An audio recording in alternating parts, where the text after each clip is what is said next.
মানে এইটো আমাৰ মুখ্যমন্ত্ৰী মহোদয়ৰো তথ্য নথকাকৈ কোনো কথা নকয়। তেখেতৰ হাতত তথ্য আছে কাৰণে কথাখিনি তেওঁ অৱগত কৰিছে। কিন্তু গৌৰৱ গগৈয়ে সদায় কথাবিলাক উৰুৱাই লৈ যাব বিচাৰে।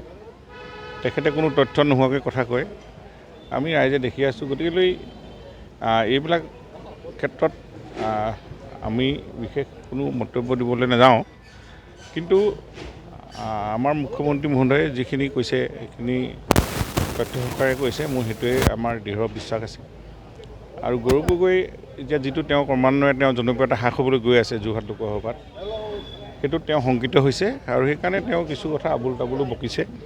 আৰু আমি দেখিছোঁ যোৱা দুদিনৰ আগতে মাহমৰাত আহিছে, মাত্ৰ 25জন 30জন লৈ সভা কৰিছে।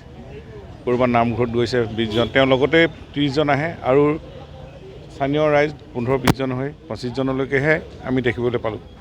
গতিকেলৈ এইটোৱে কি হৈছে যে পঞ্চায়ত নিৰ্বাচনৰ পাছত বা এই কাৰ্যকালত তেখেতৰ 1.5 বছৰ পাৰ হৈ গৈছে, তেখেতৰ জনসাধাৰণক যেনেধৰণে প্ৰতিশ্ৰুতি দিছিলে প্ৰতিশ্ৰুতি পালন কৰিব পৰা নাই, কথা ৰাখিব পৰা নাই।